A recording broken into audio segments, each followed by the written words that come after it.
People from Texas to Nebraska are grateful to be alive today after more than 50 tornadoes swept through 4 states on Wednesday. The storms covered 500 miles, bringing hail and floods. They also destroyed dozens of homes. Dale Hurd has the story. Here we go.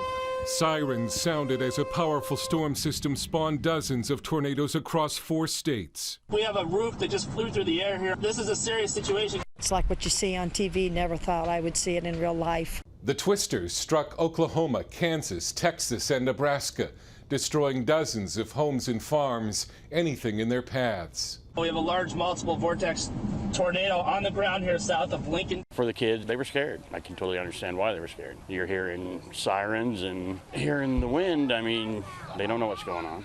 The Oklahoma City area seems to be the hardest hit, with at least 12 people from a trailer park taken to local hospitals and at least 35 homes destroyed. The Bridge Creek Fire Department near Oklahoma City flattened. I'm telling you, please stay at work. Do not get on the highway. Local news warned rush hour drivers to avoid getting caught in this situation. Flying debris and down power lines. Then came hail and record rainfall. Authorities today are assessing the damage and looking for more victims. Dale Hurd, CBN News. Oh, what a horrible situation, and our hearts go out to those who have been affected by this. This is really terrible. We need to mobilize for relief, but right now it's just the trauma of going through this, and so we need to be in prayer for them. In other news, Benjamin Netanyahu has formed a new government in Israel. John Jessup has that story from our CBN News Bureau in Washington. John? Thanks, Gordon. That new government could face severe tests in the months ahead.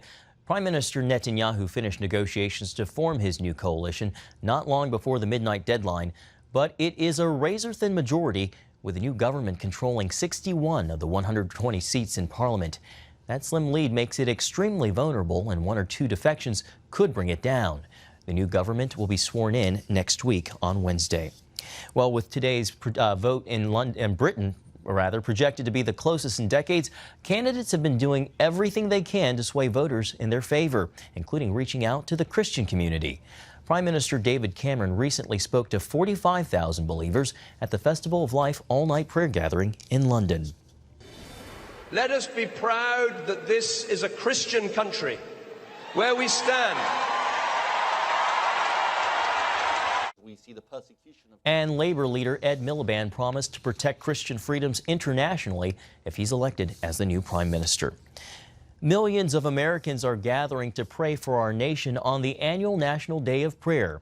This year's theme is Lord, Hear Our Cry, which comes from 1 Kings chapter 8, verse 28.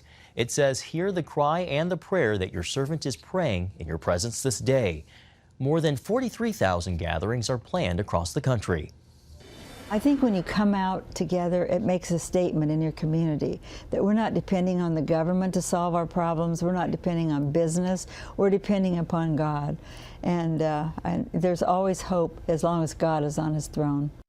200 other countries are joining America in prayer today. And Gordon, the great thing that we know well is that prayer still works. Still works because God is still on the throne, and he still answers the prayers of his people. Keep that in mind. If my people who are called by my name will humble themselves in prayer, it's up to us. So we have to do it, and we have to pray for America and for the world.